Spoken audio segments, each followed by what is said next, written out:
Travis being good soul. In Alma, chapter 1, verse 12, Neor is on trial for the murder of Gideon in front of Alma, the chief judge. And Alma says unto Neor, Behold, this is the first time that priestcraft has been introduced among this people. And behold, thou art not only guilty of priestcraft, but hast endeavored to enforce it by the sword.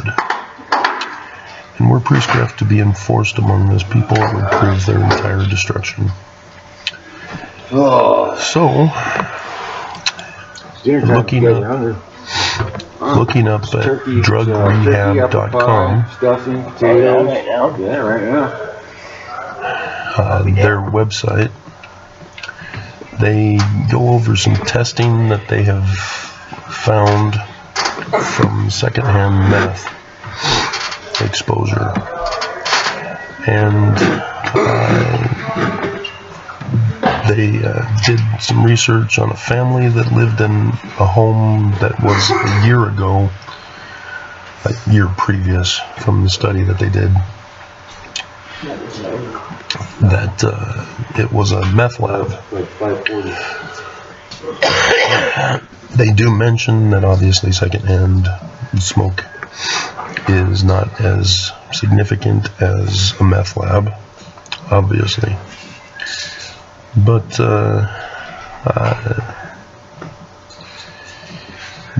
there was still enough that each family member, including 3 children between the ages of 7 and 11, tested positive. 2 children tested positive for amphetamine. None of the members had a history of drug use or took prescription drugs containing amphetamines.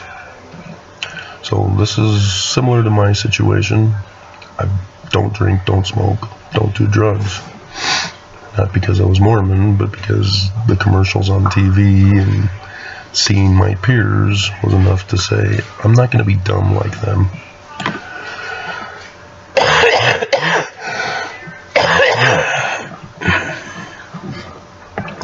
And so some of the long-term health problems, which I've been exposed for 6 months now. Seems like 6 years. As of tomorrow, tomorrow, the 7th of December will be 6 months.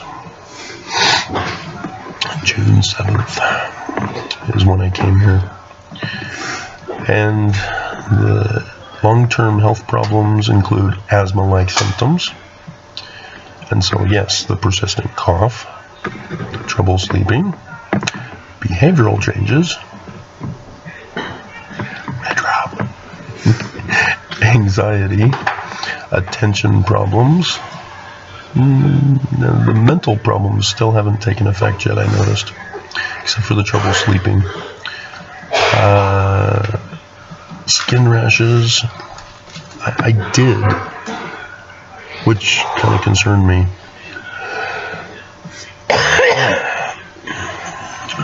They seem to have died down. Remember, this used to be worse than it was. And both hands had the skin rashes and sore, watery eyes. And that's what I notice is different than my allergy symptoms. Allergy symptoms, I have similar symptoms, but I have itching rather than soreness around the eyes, and I have itching on the back of my shoulders. That's how I can tell it's an allergy reaction. And that's why I was concerned about this one, is because it wasn't an allergy condition, and several days had gone by since I got sprayed with the perfume Eau de Toilette. And so I checked and found out about meth, as I've witnessed hearing the clicking and the lighting up and the smell of the toxic vinegar crap. and seeing, which I noticed why guys put up the toilet paper along the edges of the stalls, is so that the other guy in the other stall doesn't see them lighting up. We can hear you. You're not fooling anybody. But nonetheless,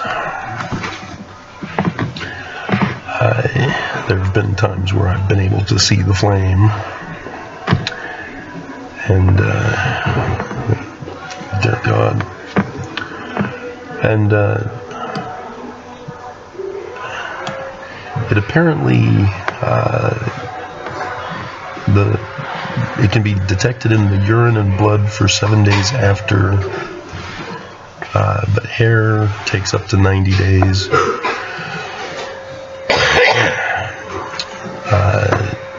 It takes a year for the health problems to go away. I've been exposed for 6 months. I've tested positive twice for COVID, which weakened my immune system. I've had the allergic problems. And I've not been able to exercise. And I'm 52 years old. I am at high risk. And I'm concerned that a year is not going to be sufficient to completely eradicate health problems. And so,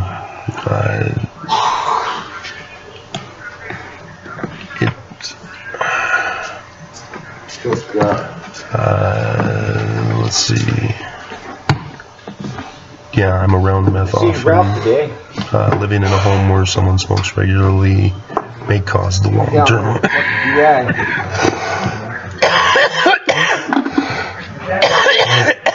health problems. And so, this is what everybody knew in putting me here. Last year, the Salt Lake Tribune put out an article that this shelter was still having problems with drugs, and specifically meth. That seems to be the popular one here. And maybe I am having brain functioning problems. And it's bad from what I'm experiencing just within 6 months. More so with the advent of winter. But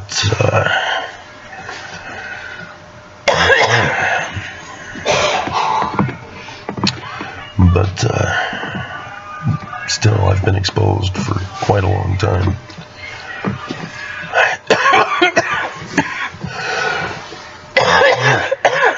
And for the people that I've contacted not to take this seriously and immediately step in to get me assistance is very disturbing. Because, like I said, everybody knew about this place, knew of the problems with this place, as the news even covers it. And so, not only was I purposely evicted to come here, but those who are in government offices, who know I'm here and have been here for an extended period of time, and know about the drug problems, as well as we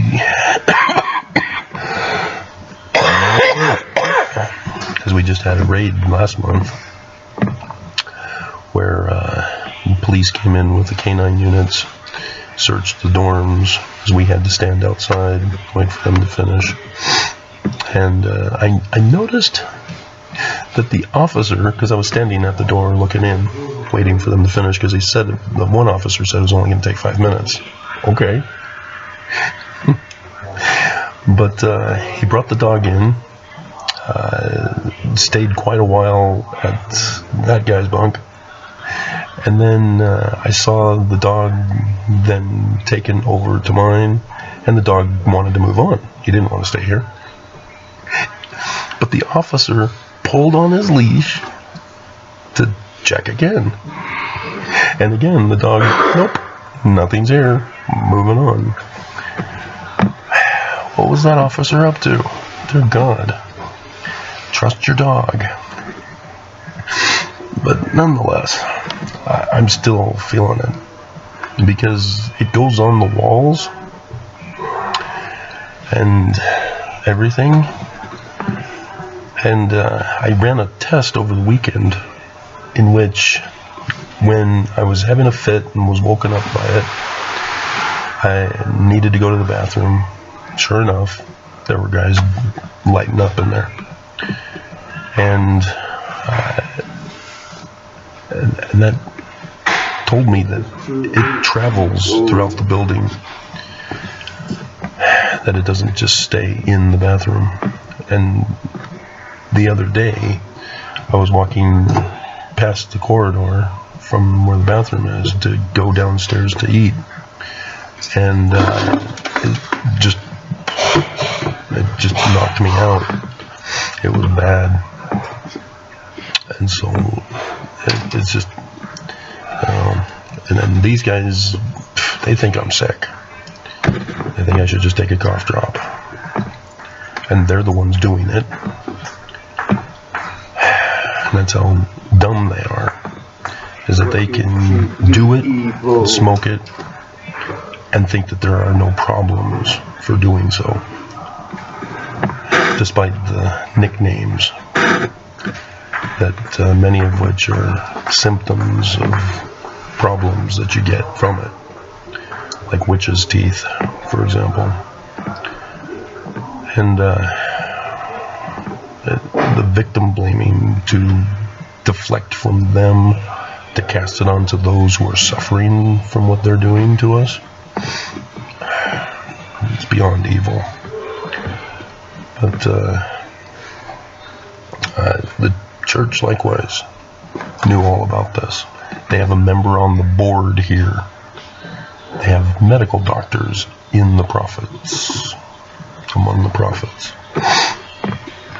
And Nelson himself, heart surgeon, medical doctor. And so they have access to my medical history, my medical records, through the federal filings that I filed in 2019 and again in 2020, from which they escalated the attempted murder. Before that, in 2019, that's why I had to file, is because the attempted murder began. Because in the beginning, in 2018, after getting rid of my ex, getting rid of my wife at the time, they were falsely accusing me to try to find cause to evict me. And those failed. And then 2019, the new property manager then refused to fix the mold-infested ventilation system and unit, and went the whole summer without an operational air unit for air conditioning as a result. And it was the hottest on record that year in 2019. And when it was all finished at the end of the year and I had filed the lawsuit, I then received, it was in the end of 2020 when she falsely tried to evict me through the wrong process. She had signed and dated a confession that she had attempted to murder me and that she was going to do it again next year. And sure enough, that's 2021 and all this hit the fan. But it wasn't her, because the powers that be terminated the services of the property management company and hired a new management company when I had lost my main source of income. So yay. And so because of what she had done in 2019, I was forced to file the federal lawsuit to protect my life. I then found out that the church was involved with it. And I have that receipt. I'll put it at the beginning for you, if I remember. Or I'll put it at the end, so only those who are interested can see it. But the church paid. They paid and gave prominence, because it was advertising payment, to the person who had me disappeared for 6 years of my life, from 2008 to 2014. I had found out that the church had paid and ordered my assassination.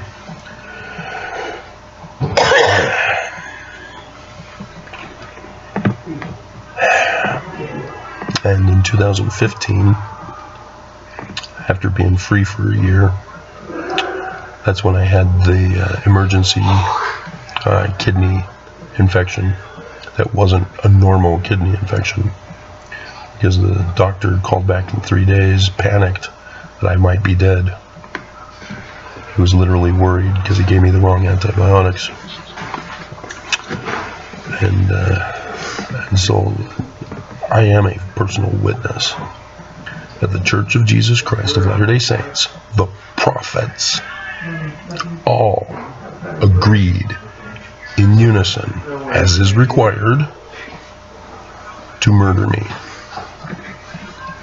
and have been continually doing multiple ways to do so ever since. And for what again? Oh right, I came to them on January 2nd, 1998, with my Paleo-Hebrew decipherment that I had to redo because my wife at the time took all my research away when she abandoned the marriage and fled the country with our kids, saying that her kids will not learn Hebrew. And so that's the whole kit and caboodle in summary form, the Cliff Notes. You younger generation don't know the Cliff Notes. Oh, right, you younger generation are no longer watching. Apparently, my generation is no longer watching. Only the older generation is watching. They don't count my views of my own videos. I just found that out. As YouTube is tanking my views, I'm finding out more problems that YouTube is causing upon me. So, alrighty. I think that's it.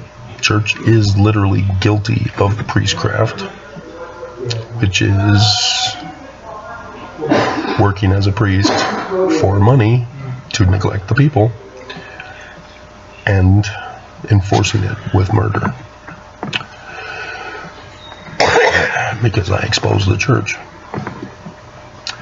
Not just from Paleo-Hebrew, but everything I've learned since, as I've gone over church history research using the scientific methodology processes that I did for my translation decipherments. I used it for church history research.